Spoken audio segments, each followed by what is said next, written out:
tu n'entends que ma voix. Tu n'entends que moi. Tu vas faire la poule dans quelques instants. Non mais Annelise, je t'arrête là. Hein. C'est pas ça un hypnothérapeute. Ah, c'est pas ça une hypnothérapeute? Bon bah, tu vas nous dire ce que c'est alors. Si t'es sage.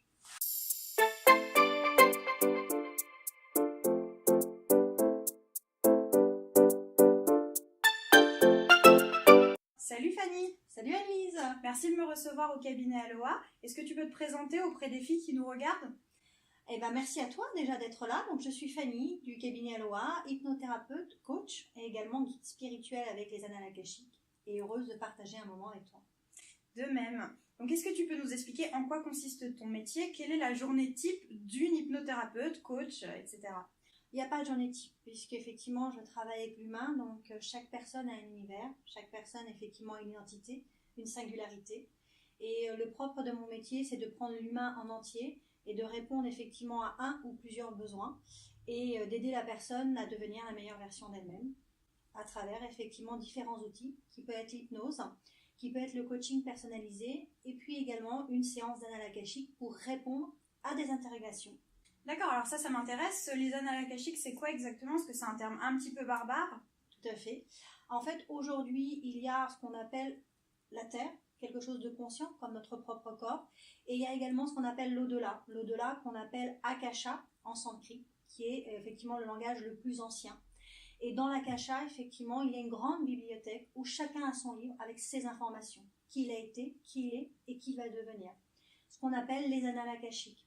Et les annales akashiques, c'est de pouvoir, moi en tant que guide, faire un lien, un pont entre la personne et l'au-delà pour permettre de répondre à ces interrogations, conscientes ou inconscientes, et de poser des mots MOTS sur des mots MAX, ce qui lui permet effectivement d'avoir des premières réponses et d'après de faire un travail, un cheminement spirituel, développement personnel, complet, pour pouvoir cheminer dans sa vie. Maintenant, il y a quelque chose qui m'intéresse un petit peu dans ton parcours. Est-ce que tu peux nous dire ce que tu faisais avant de faire ce métier et ce que tu fais aujourd'hui? Et ce qui m'intéresse surtout, c'est comment t'en es arrivé là, comment on passe d'une vie à une autre? Je pense que la réalité, c'est qu'aujourd'hui, on n'a plus un seul métier. C'est qu'on est dans une génération où on expérimente beaucoup de choses.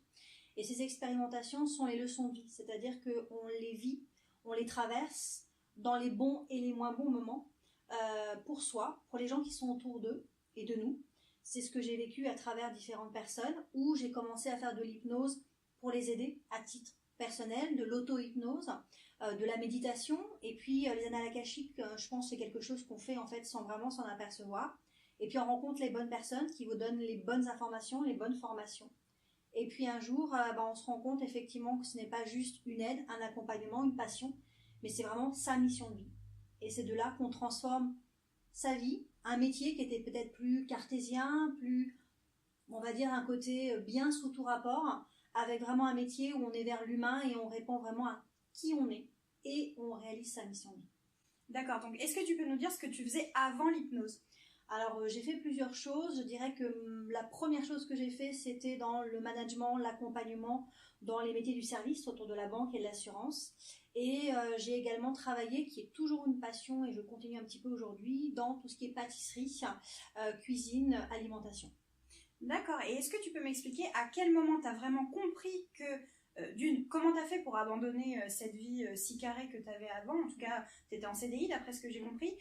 Comment tu fais pour abandonner un CDI, comprendre ce que tu vas faire maintenant et commencer une nouvelle vie? Et qu'est-ce qui t'a fait comprendre ça? Comment t'en es arrivé là et comment tu t'y es pris? En fait, on fait ce métier, on l'aime ou on l'aime pas, après peu importe. Moi, c'est vrai que j'aimais ce que je faisais, mais je sentais que la vibration profonde n'était pas là.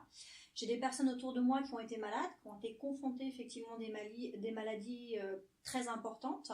Dans mon développement personnel qui était déjà présent, j'avais déjà une ouverture spirituelle, je faisais déjà beaucoup de choses.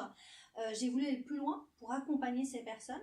Donc c'est pour ça que j'ai fait de l'auto-hypnose, que je me suis formée à l'hypnose, que j'ai fait des annales akashiques, que j'avais effectivement des messages qui me venaient. Donc au départ, c'était un cheminement vraiment personnel, complémentaire, on va dire, d'un métier. Et puis ça a pris de plus en plus de place, une place qui était plus juste, qui était une vibration qui était plus posée.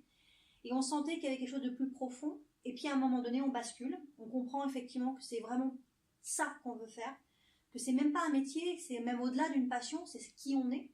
Et qu'on comprend que non seulement on accompagne les personnes qu'on aime, mais qu'on veut accompagner toutes les personnes.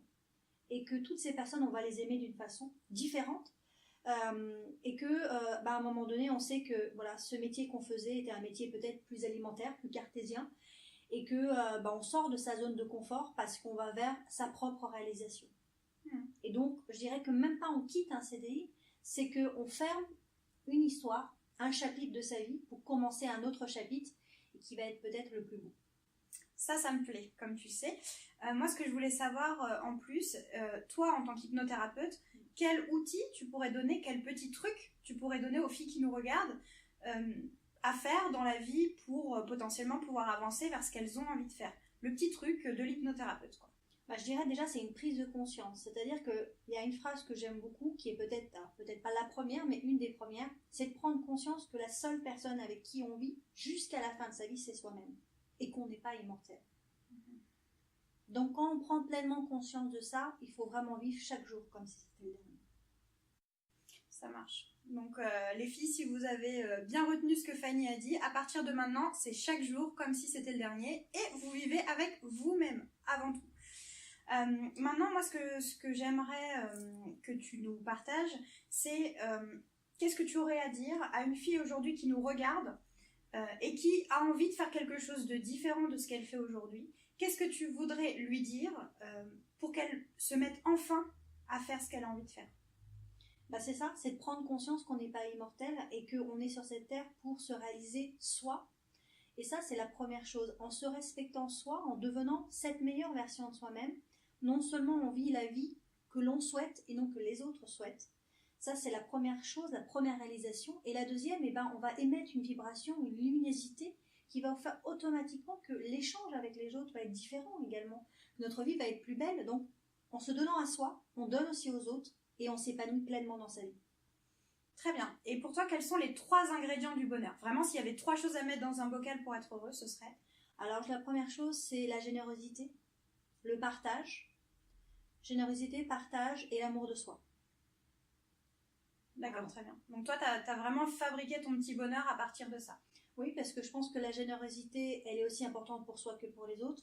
Le partage va dans tous les sens, c'est-à-dire le partage de ce qu'on vit, de ce qu'on donne, de ce qu'on a.